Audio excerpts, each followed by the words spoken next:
Sila guys. Wow.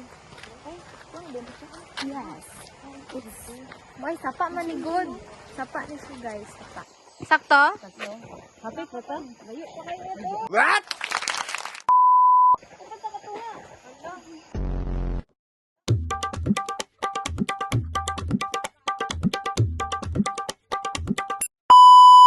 Hi guys! Welcome to our vlog! So, banimi mo ato sa pinakasikat nga hiking spot diri sa Pugaan! Kung nangita mo pampawala sa stress, perfect kini nga place. And today guys, dili lang ta mag-hike-hike diring dapita. Ipakita sad nato kung musaon pag-connect ani nga experience sa modern world. Arot na!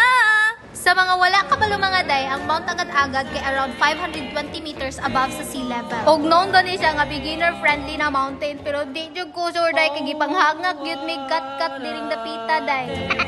So kaya ra jud ni siya sa kaon within 30 minutes to 1 hour.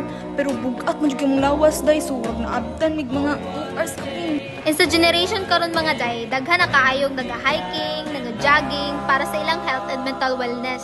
Pero chara good cloud chaser day too.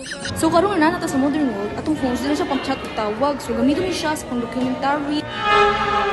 Even though wala pa sila ka-visit diri, makita nila unsa kanindot ang Mount Agad-Agad.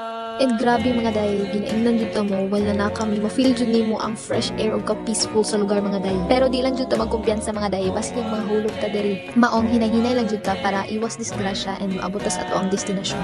And ang pinaka-importante jud mga day kay magdala jud mong tubig kay grabe ka uhaw ma-dehydrated niya ta day. Labi lang init kay panahon grabe di jud makaya. And syempre magsuot jud ang mga komportableng mga sanina og sapatos mga day kay basin mag-heels mo pasaka ha.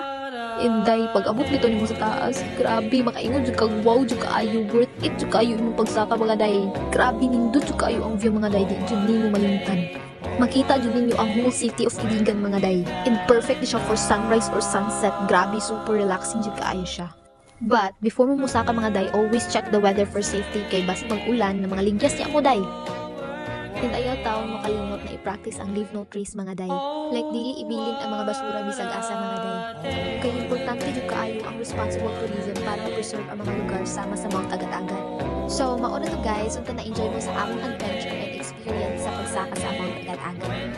And hopefully, na-inspire mo na mo to explore and appreciate our nature.